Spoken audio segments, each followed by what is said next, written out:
Hello everyone, I'm Autobot Sonic, bringing you the latest on everything Telltale Games, Transformers, and more. Today is the long-awaited review of Transformers Robots in the Sky Season 3, Episode 1, King of the Hill Part 1. This past Saturday marked the premiere of Transformers Robots in the Sky's third and possibly final season, Transformers Robots in the Sky's Combiner Force, and we have gotten both parts 1 and 2 of the two-episode premiere, King of the Hill. Now, there has been a lot of changes with this episode. It definitely sets a whole new tone for this coming season, and I'm happy to finally get back and doing this after the Starscream series ended almost about 7 months ago. So it's nice to be finally getting back into doing Transformers reviews. So let's go ahead and jump right into the pros of this episode first. So this episode picks up presumably like a couple months after the events of the Starscream episodes. We see everyone at the scrapyard is kind of getting bored. We see Grimlock playing tic-tac-toe, Bumblebee helping fix it with organizing Cybertronian artifacts that they've been capturing since the events of the Starscream episodes. And then literally the only ones who seem to be taking it seriously, surprisingly, are Strongarm, Sideswipe, and Drift. Well, not much Drift, but Sideswipe and Strongarm, really. And I'm really glad to see this is a really big episode for Sideswipe and Strongarm, seeing as how they're stepping up, because this will go into one of the cons of this episode, but I am really glad to see Sideswipe finally getting more positive character development, and it doesn't involve him backtracking into more of a jerk character like he did in Season 2. Now, remember in Season 2, in the beginning of Season 2, Sideswipe suffered a little from the fact that he seemed to, even though he was alright at the end of Season 1, Season 2, he just sort of reverted back into his, he was getting all pissy with Strongarm and stuff like that. But they seem to have completely got Dennis. I mean, there are some times in this episode when Sideswipe does joke around with Strongarm, but really it's just teasing, and they both seem to get along really well, because we see in some points when, later on in the episode when Strongarm and Sideswipe are seen tracking down the Stunticon Heatseeker, they actually do have a very good team dynamic, and it's nice to see them interact some more.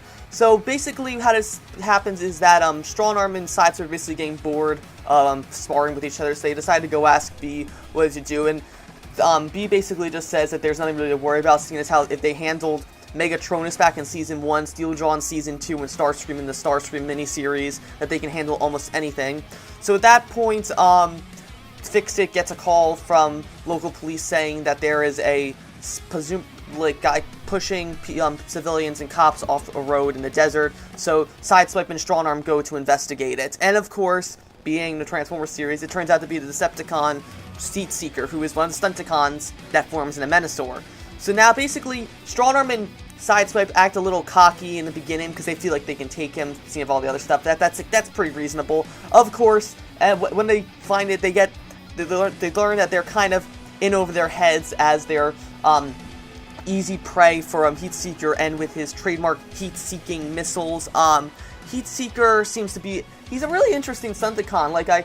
I'm surprised to see that they're picking him as the starting villain for the series instead of straight up Motormaster, but I'm curious to see where Hasbro is going with this. Anyways, after that, eventually when they get cornered by Heatseeker and end up having to do this pretty cool thing where they drive towards each other to destroy the heat-seeking missiles that are chasing them, which is from one of those 3 teaser screenshots of the explosion nearly about to get Sideswiped. They decide to call in Bumblebee and Grimlock and Drift for help, and then the episode ends with 5 missiles heading straight for the whole group of them, and that leads into the part 2 of King of the Hill, but we'll cover that in our next review. Now we're going to go on to the cons of this episode. One thing I wanted to say is sort of a major con is the way Bumblebee acts in this episode.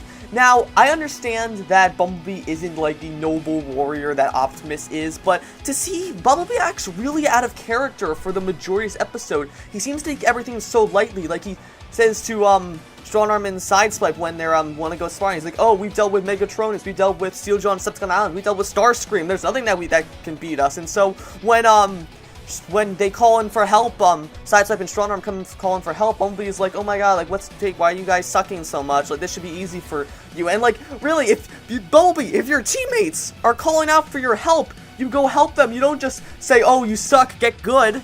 You don't do that. I'm sorry, but and then B does get better by the end of the episode, but man, like, Bumblebee really acts like a jerk, and it just seems really, really out of character for him, and that kind of hurts my opinion of this episode as sort of the opening premiere of it. To me, this kind of is like a reverse of the Season 2 premiere. Overloaded Part 2 was much better, was a lot worse than Overloaded Part 1, but in this, it seems like King of the Hill Part 1 is the weaker half of the premiere.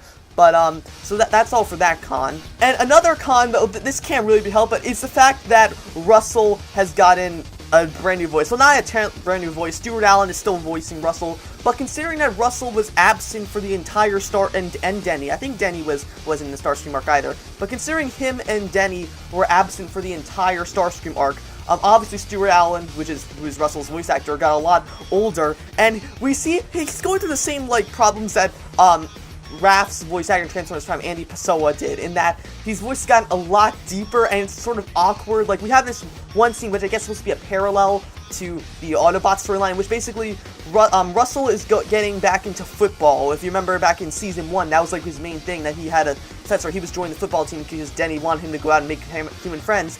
We actually see Hank again for the first time since Season 1, that's really good. I was wondering why she just dropped off the face of the planet in Season 2. But anyway, so the whole point is that Russell's been practicing a lot with Jetstorm and Slipstream on football, and then he's getting all psyched up for this, and he ends up getting wrecked by this new recruits in their championship match in the opposing football team, who's like this giant guy, and he doesn't think he can beat him. Now, I like this metaphor, like physical metaphor between Russell's story and the Autobot story. I do like that, but the fact that like Russell's new voice just took it completely out of it, like, maybe I'll take like an audio clip of Russell from Season 2 and compare it to a clip of Russell in this episode for you all, just so you can see how jarring the change in voice is. Think they'd let us into the loading dock if I explained an extraterrestrial lobster's about to steam up their day? No worries. I have an idea. Yo, hit me back. Ciao. Dude, you can't park here. Hey, my dad's the drummer for Rear Axle, and he's gonna blow his stack at you two if I'm not inside 10 minutes ago. Clear? Oh, sorry, sir. Go right in. Obvi. 15 made kicks in a row. I'm so ready for today's championship game. Your accuracy is most impressive, Russell. It is hard to believe you were a novice just a short time ago. Hank, on my team, she helped me figure out the math. The angles I need for every kick. Now, I never miss. It's just a matter of working the problem. I can handle anything. And so that would have to be, that's my review of Transformers Robots in the Skies Combiner Force Episode 1, King of the Hill Part 1, or Season 3 Episode 1. If I had to rate this episode, I would probably give it an 8 to a 7.5 out of 10.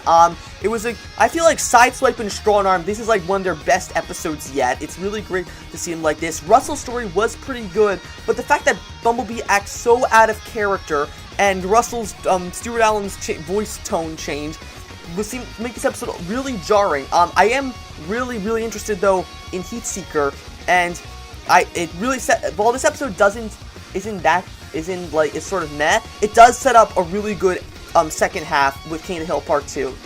So that's going to be it for this review. I'll be back soon with Episode 2, King of the Hill Part 2. If you like this review, be sure to like, comment, subscribe, and I will see you guys later.